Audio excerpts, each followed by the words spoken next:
Jagawan.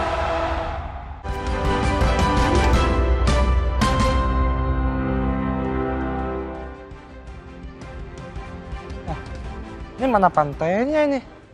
Kok banyak orang-orang pakai helm proyek? Mana nih pulau-pulau karang yang indah itu ini? Kok jadi gini semua sih? Apa nih?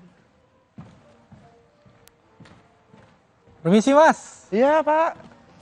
ini bajunya turis tapi wajahnya maklar tanah nih. Iya betul Pak, saya mau di sini mau nyari pantai, mau snorkeling.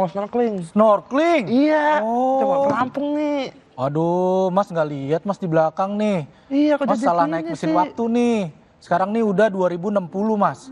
Lah, 2025 sekarang nih, 2060 Mas, nih lihat pemandangannya di belakang. Tadi kan Mas cari karang ya, cari kars ya. Kars, pulau kars. Ya ini ada kars nih di belakang nih. Kars nih, kars mobilnya bahasa Inggris. Pulau kars, yang karang gitu, Pak. Mas kurang update nih Mas, ketinggalan zaman nih Mas. Sekarang tuh zamannya kita mau mencapai zero emisi Mas. Jadi kita semua sekarang sedang melakukan modernisasi, sedang melakukan ekspansi terhadap energi yang ada di sini gitu Mas. Jadi gini semua nih. Iya gini adanya nih Mas. Terus kelestarian alamnya gimana? Ini? Ada itu masih ada hijau-hijau. Ntar kalau kurang saya gambar lagi deh. Enggak, Saya bukan tambahin gitu, hijau-hijau. bukan dijuin pakai krayon. Ini gimana ini? Ya, Mas kan Alamnya. bisa studi banding pabrik mungkin sekarang lebih kepada industri nikel, lebih kepada pabrik tambang gitu daripada alam mah udah solasier Mas, old school. Di Zaman mana? sekarang mah industrialisasi, hilirisasi tahu? Hilirisasi. Apa tuh hilirisasi itu? Ya saya tanya Mas karena saya juga kurang paham. Ah, diksi baru, tambahan diksi baru. Saya di sini mau refreshing, mau lihat pantai, mau lihat ikan badut, Pak. Kalau di sini mah ke basement parkiran aja saya. Mas ini kayaknya terlalu aktivis nih Mas nih ya, terlalu bacot, terlalu ribet. Mas punya HP, punya jam tangan, smartwatch. Punya juga. Itu semua kan pakai baterai, Mai. Pakai baterai. Mobil listrik juga pakai baterai kan? Iya. Itu sumbernya, energinya dari nikel, Mas.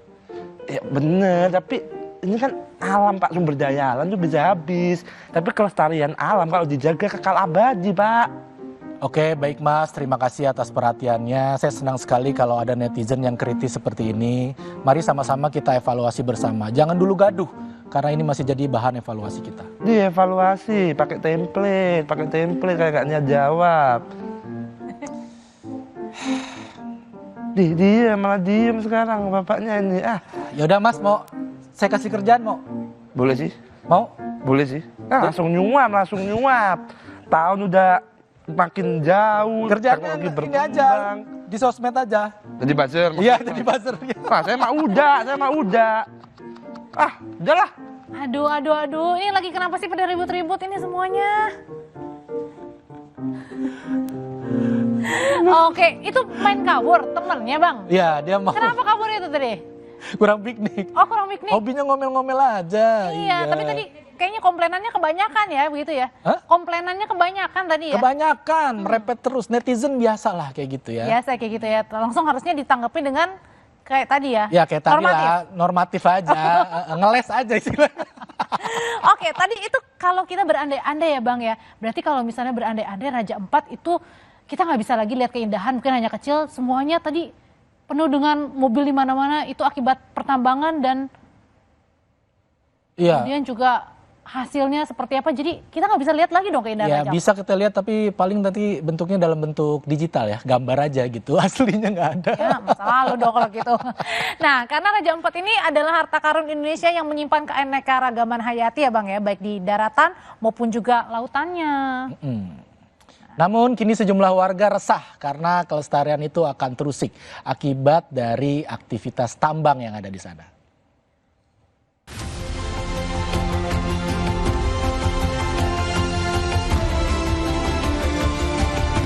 Raja Ampat bak surga dari tanah Papua.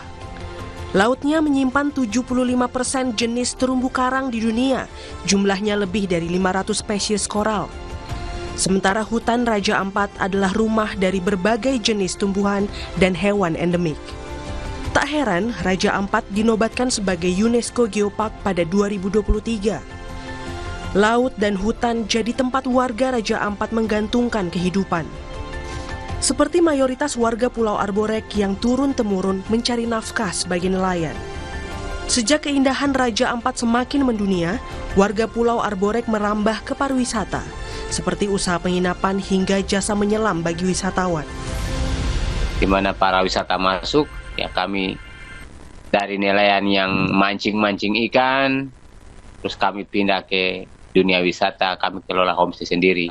Jadi kehidupan untuk mata pencaharian kami ada di laut. Pokoknya semua yang ada di dalam laut itu kami perlu semua. Namun belakangan, warga Raja Ampat di Pulau Arborek resah. Warga khawatir aktivitas tambang nikel berisiko mengancam ekosistem laut. Selama ini perairan Pulau Arborek jadi magnet wisatawan yang menawarkan pengalaman melihat keanekaragaman terumbu karang hingga ikan pari manta. Kami yang sebagai pengusaha lokal memang tidak setuju kalau ada tambang di Raja Ampat. Nantinya sangat buruk terhadap laut nanti. Memang kekhawatiran kami itu jangan sampai dari berapa tahun ke depan ini. Karena tambangnya sangat dekat dengan tempat wisata. Hutan yang dilindungi, yang hijau itu juga dibongkar. Beberapa waktu lalu pemerintah telah mencabut izin usaha pertambangan 4 perusahaan yang tersebar di 4 pulau kawasan Raja Ampat. Namun pemerintah tak mencabut izin usaha PT GAC Nikel karena dinilai mematuhi aturan dalam analisis dampak lingkungan hidup AMDAL. Kini pemerintah menghentikan sementara operasional PT GAC Nikel hingga investigasi aspek lingkungan kegiatan tambang selesai. PT Antam sebagai induk perusahaan PT GAC menunggu arahan pemerintah atas perbaikan dari aktivitas pertambangan. Walaupun pemerintah sudah mengatakan bahwa tidak ada hal-hal yang fatal yang dilakukan oleh PT GAC, hanya ada hal-hal minor yang perlu diperbaiki, nah itu kita perbaiki. Nah setelah itu nanti pemerintah tinggal memberikan arahan bagaimana kita melakukan operasional dengan cara yang baik di sana gitu. PT GAC Nikel di Pulau GAC berjarak sekitar 42 km dari kawasan wisata Raja Ampat. Namun guru besar bidang kimiaan organik sekaligus peneliti logam berat Universitas Patimura, Profesor Justinus Tobias Male bilang, biodiversitas Laut Raja Ampat berisiko terpapar ion logam berat akibat sedimen nikel yang dengan cepat terbawa arus laut. Ion logam ini akan terdifusi bersama air laut. Kalau di Raja Ampat jaraknya hampir 40 kilo. Tetapi itu masih satu wilayah, ekoregion, ekosistemnya sama. Dan pasti arusnya itu membawa polutan itu sampai ke wilayah pulau yang jadi destinasi pusat itu. Nah, nikel itu urutan kedua yang paling toksik, paling beracun untuk hewan karang. Raja Ampat surga terumbu karang dunia. Ekosistemnya harus dilindungi agar tetap lestari.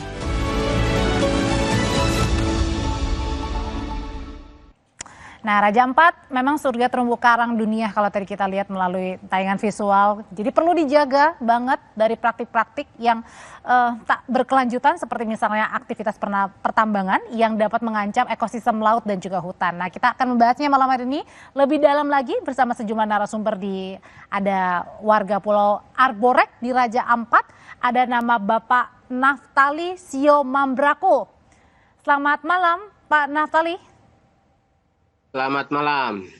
Ya, dan ada juga penulis sekaligus sosiolog Oki Madasari yang tadi Mbak Nafi juga sudah membacakan puisinya Mbak Oki ya di awal. Wah, sangat terhormat nih. Terima kasih Mbak Oki atas kata-kata bagusnya. Malam Mbak Oki. Bacakan puisi saya. Halo Audrey, ya. Iya, dan juga hadir di studio Kompas TV ada Country Director Greenpeace Leonard Simanjuntak. Selamat malam Bang Leo. Malam Mbak Adri, Mas David, Malam. Mbak Oki, Pak C. Naftali. Ya.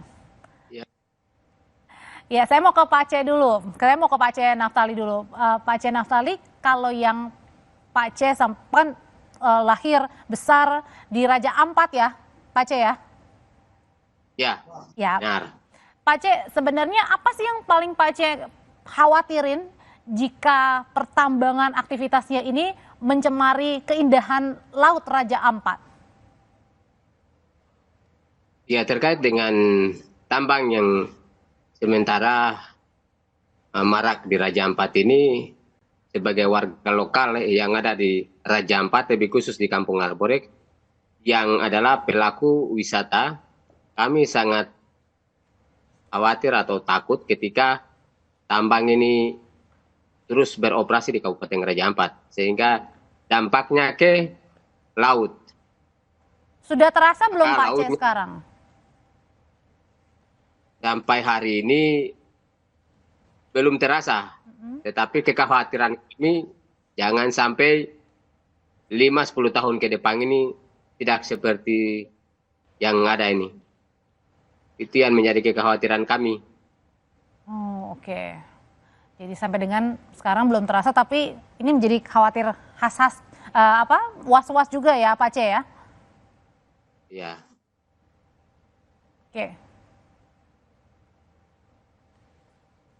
Ya, kalau Bang Leo sendiri mungkin sudah ada data mungkin yang didapat oleh Greenpeace tentang temuan-temuan yang sudah ada di Raja Ampat itu terkait aktivitas tambang, dampaknya terhadap pulau, laut atau terumbu karang itu sendiri.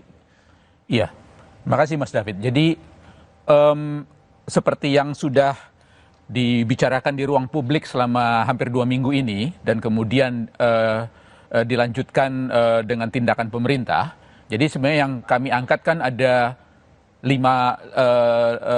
pulau ya. Okay. Jadi ada 5 izin aktif, 4 sekarang dicabut. 1 belum dicabut yaitu Gak Nikel. Itu semua di pulau-pulau kecil. Kecuali 1 yaitu yang izin PT Nurham itu di Waigeo besarnya. Jadi itu pulau utama di Raja Ampat. Nah, di pulau-pulau kecil ini kan sebenarnya adalah sebuah ekosistem yang rapuh sebenarnya. Jadi ekosistem yang rapuh ini, dan itu sebenarnya alasan utama putusan Mahkamah Konstitusi nomor 35 2023 itu karena mereka menyatakan bahwa kalau ada pertambangan yang bersifat memang merubah lanskap dan destruktif, itu daya dukung lingkungan dari pulau-pulau kecil itu tidak akan mampu memulihkan sendiri. Jadi maksudnya saling berkaitan sebenarnya antar pulau, saling berkaitan sebenarnya. Semua harus kita lihat sebagai satu kesatuan ekologis, satu ekosistem, bahkan termasuk Gak sebenarnya.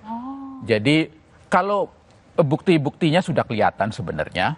Jadi memang kan kebanyakan misalnya dive spots itu di selatan Waigeo dan jadi mungkin belum terlalu terlihat. Tetapi kalau terumbu-terumbu karang di pesisir pulau-pulau yang ada aktivitas tambangnya ini sebenarnya kita udah lihat tertutup.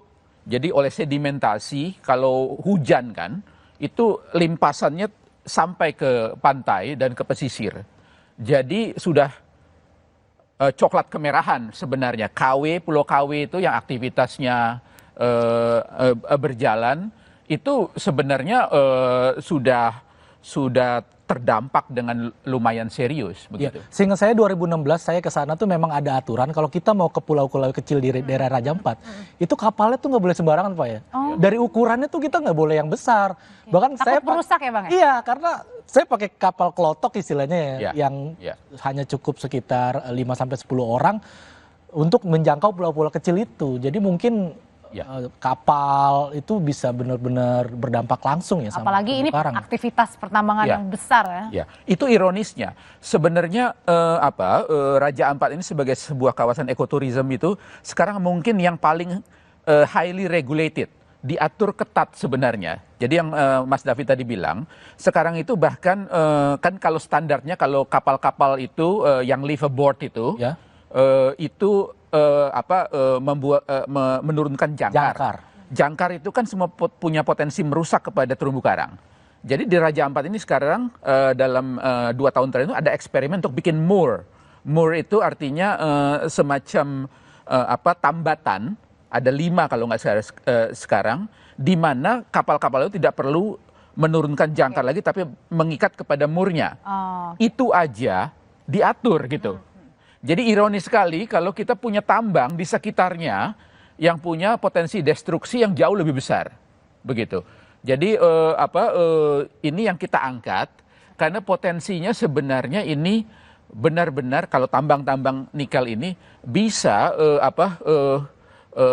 berdampak sangat serius kepada masa depan Raja Ampat.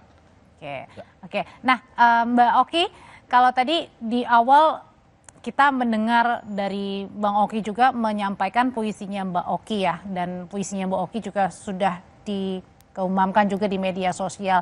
Kalau lihat dari respon teman-teman di medsos, ini segeram apa Mbak Oki?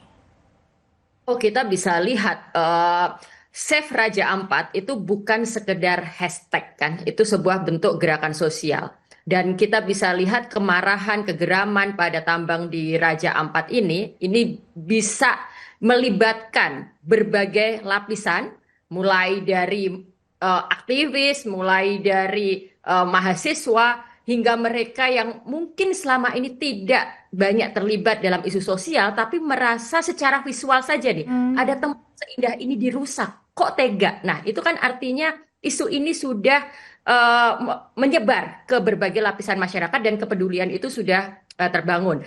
Dan dampaknya, kita juga harus mencatat, kenapa kemudian 4 perusahaan dicabut, itu kan bentuk respon pemerintah.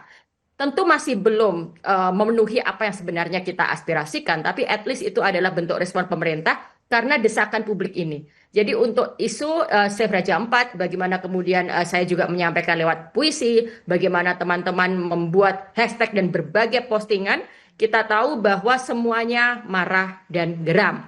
Nah, saya mau sedikit mengulas tadi ya, Audrey, soal kenapa kita menolak ini gitu. Nah, ini bukan sekedar bahwa ini merusak lingkungan, itu jelas.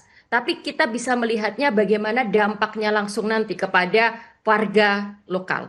Jadi yang dirusak itu juga kehidupan dan penghidupan masyarakat lokal. Tadi kita mendengar sendiri kan bahwa warga mengatakan ini nanti kalau pariwisatanya rusak, kita kehilangan mata pencaharian. Itu artinya ada kehidupan dan penghidupan yang dicabut di situ. Jadi pariwisata itu pun adalah bagian dari kehidupan dari warga lokal itu. Nah, di sini juga membuktikan bahwa penggalian tambang atau pembukaan sebuah tambang itu tidak otomatis berdampak bagi kesejahteraan warga lokal.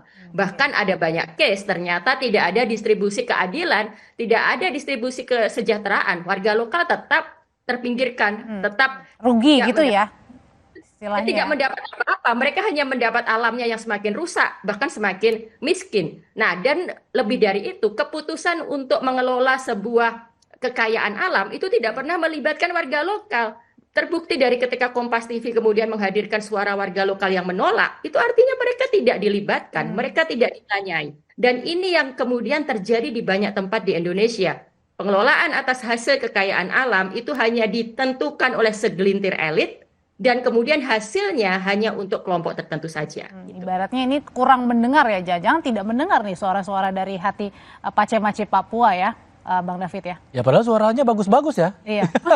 Tapi masih nggak kedengeran juga ya. Iya, Talenta-talenta dari timur tuh kan kalau nyanyi suaranya bagus-bagus, tapi begitu sampai ke Jakarta tuh tutup telinga, sementara untuk isu-isu yang penting seperti ini ya, banyak pejabat kita ya. Iya benar. Nah sebenarnya kalau gitu pertanyaan selanjutnya adalah Bang Leo, sebenarnya harus komunikasi seperti apa nih? Tadi kan Save Raja Ampat udah di mana-mana, udah bersuara melalui puisi, lagu dan lain sebagainya. Kalau gitu gimana caranya pemerintah ini bisa dengar? Apa tutup telinga apa bagaimana ya, supaya juga nggak hanya oke 4 udah ditutup, nah tapi gimana selanjutnya kan ya? Jadi kita akan menjawabnya tetap bersama kami.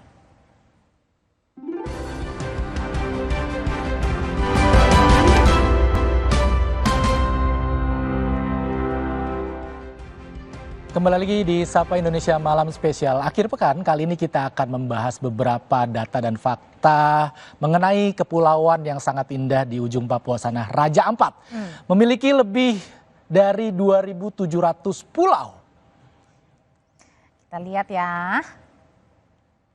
Oke, ini dia ada fun fact-nya Bang. Ini ada apa nih? Ini terdiri dari 2.713 pulau dan 75% spesies terumbu karang dunia ya. Ini lebih besar dari 540 spesies yang ada di dunia. Wah, besar banget. Juga ada 1.500 spesies jenis ikan ya. Waduh, biasa taunya hanya apa? Paus, lumba-lumba. Ternyata ada pari. Ada 1.500. Oke. Dan pastinya kita baru pernah sempat ngelihat beberapa kan. Pastinya kan kita pengen yang ngelihat. Iya, saya baru pernahnya selebihnya. lihatnya ikan lele. Kalau itu di pinggir jalan juga banyak. Betul ya. Nah oke, nah ini alam bawah laut Raja Ampat juga menjadi habitat lebih dari 600 jenis moluska, 16 jenis mamalia laut, dan 5 jenis penyu. Wah ini jadi banyak banget ya. Ini saya nggak bisa bayangin sih Bang David kalau semuanya kita nggak bisa lihat lagi nanti ya suatu saat ya. Ya, makanya kalau apalagi ada 699 jenis moluska atau kerang yang kita lihat di gambar ini sangat penasaran saya. Karena saya taunya beberapa jenis kerang cuman kerang saus tiram, saus padang. Itu seafood. Itu seafood mentang-mentang udah malam ya. Oke, ada mamalia laut ada 16 jenis dan ada penyu juga ya. Ya, ternyata ada juga nih, ada penyu ternyata berbagai macam jenis. Ini beberapa jenis hewan-hewan yang pastinya sudah dilindungi di seluruh dunia karena jumlahnya sudah mulai langka ya. Oke, yuk. Ya. Sekarang kita kembali lagi ke duduk di Raja Ampat. Ya, enak nih kalau Bang misalnya Leo. malam-malam sambil di Papua kan sambil makan jagung bakar enak ya Bang? Seru banget. Pak C. Pak C masih di sana Pak C? Ya, Ya Pak C, saya mau tanya nih Pak C. Setelah ada isu tambang, seberapa berpengaruh nih terhadap usaha warga setempat dan Pak C sendiri di sektor pariwisata itu sendiri Pak C? iya. Jadi kita ketahui bahwa Raja Ampat ini sektor unggulannya ada 2, perikanan dan pariwisata. Yang selama ini masyarakat lokal Kabupaten Raja Ampat sedang lakukan dan kelola. Tapi setelah tambang ini masuk, menjadi keresahan masyarakat Kabupaten Raja Ampat, lebih khusus kami yang sebagai pelaku wisata yang mengelola homestay.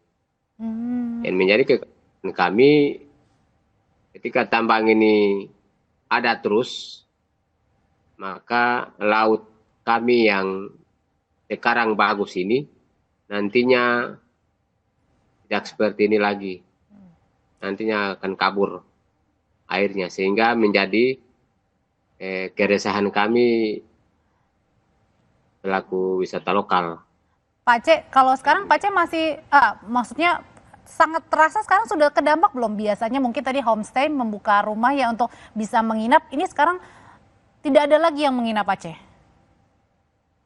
Ya untuk sementara tamu masih menginap, Tetapi untuk sementara season, jadi memang tamu 1, 2, 3 yang nginap di homestay. Tetapi untuk dampak dari tambang belum. Oke, masih belum dirasakan. Iya. Tapi yang menjadi kekhawatiran.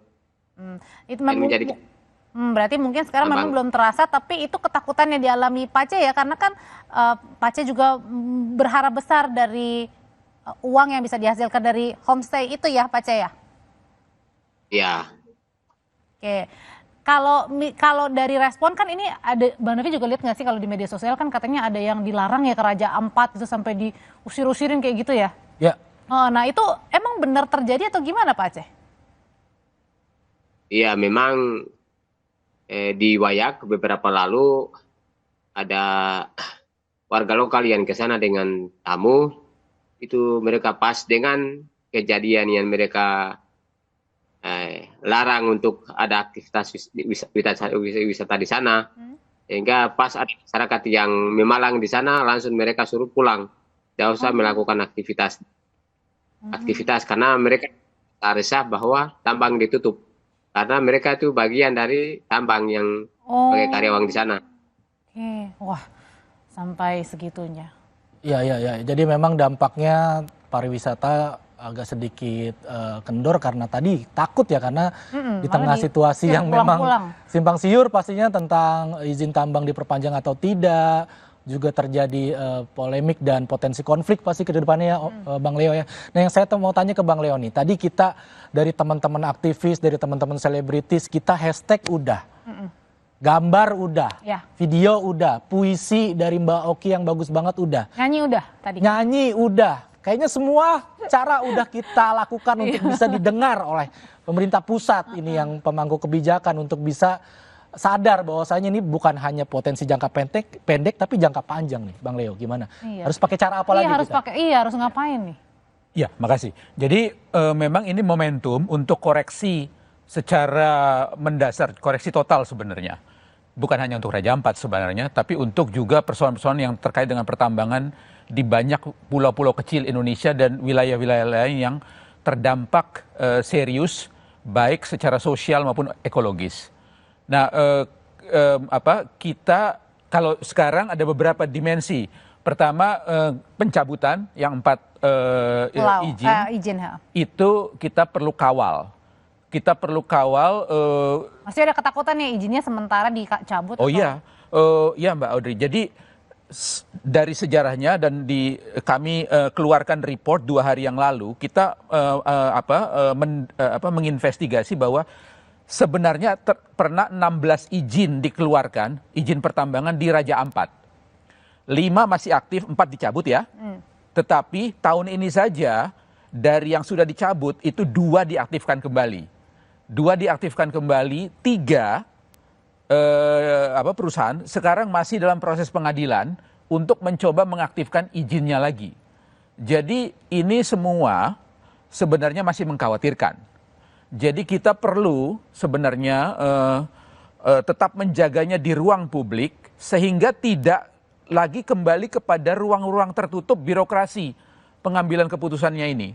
Jadi saya sendiri melihat bahwa perlu ada representasi masyarakat sipil, ahli yang independen untuk memeriksa langkah-langkah yang diambil bersama pemerintah untuk mengimplementasi pencabutan ini. Sementara untuk GAK itu kita kadang kan alasannya sudah praktek good mining, sudah sesuai dengan AMDAL, mengelola dengan baik gitu.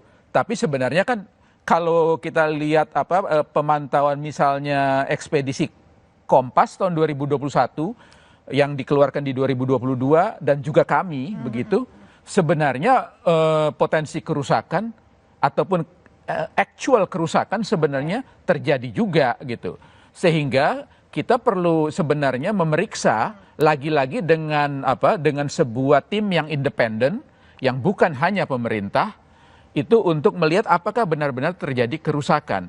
Karena kan Presiden bilang bahwa GAK saat ini ya bisa diizinkan terus, tetapi harus dengan ketat diawasi. Nah, ketat diawasi itu menurut saya ketatnya semana gitu ya. Betul, dan harus dengan pemantauan yang independen. Oke, kita ke Mbak Oki lagi ya, Bang. Nah, Mbak Oki, kalau kan itu hashtag Save Raja Ampat sudah menggaung di mana-mana. Hanya warga asing pun juga ini ya sudah bersuara di media sosial. Lalu sebenarnya sebagai pegiat media sosial juga, sebagai sosiolog juga, bentuk apa lagi sih yang harus mungkin belum kita lakukan nih untuk bisa menyadarkan pemerintah? Kalau dari kita, saya pikir kita harus terus bersuara ya. Tapi saya kemudian sampai juga pada kesimpulan apa yang harus kita tuntut pada pemerintah. Tentu bukan sekedar mencabut 4 perusahaan lalu selesai, tapi bagi saya perlu ada koreksi besar-besaran terhadap paradigma pemerintah dalam pengelolaan sumber daya alam dan bagaimana pembangunan ekonomi itu. Jadi selama ini, tadi puisi saya yang dibaca David tadi, sejak ada kata hilirisasi, tambang baru terus digali. Jadi kata hilirisasi itu seolah menjadi tameng, seolah menjadi alibi bahwa wah kita boleh nambang, kita bisa menambang sebanyak-banyaknya. Hilirisasi disamadengankan dengan tambang, dengan nikel. Padahal hilirisasi itu kan artinya kita mengolah bahan mentah menjadi bahan jadi, mempunyai added value, bisa dijual lebih mahal. Nah, tapi kemudian sekarang hilirisasi diartikan adalah dengan industri ekstraktif. Nah, ini yang kemudian harus jadi koreksi besar-besaran. Sudah tidak saatnya lagi Indonesia bergantung pada industri ekstraktif. Apalagi lalu kemudian digandengkan sebagai populisme ekstraktif sebagai paradigma pembangunan kita. Dan di sini kita tidak sedang hanya bicara Save Raja Ampat, tapi juga Save Halmahera. Kita juga bicara tempat-tempat yang lain di Indonesia. Jadi itu yang harus kita suarakan terus. Ya. Oke, kita kembali lagi ke Pak C. Ya, Pak C. Mungkin kita mau tanya lagi Pak C. Pak C.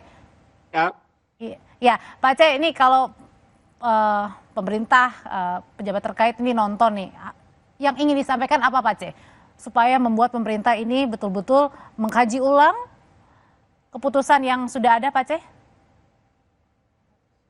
Iya, sebagai masyarakat Raja Ampat, lebih khusus kami sebagai pelaku usaha, harapan kami kepada pemerintah, jangan hanya duduk di, tapi selalu bersuara kepada pemerintah provinsi, pemerintah pusat, hingga tambah tidak boleh izinnya kembali, tetapi harus ditutup.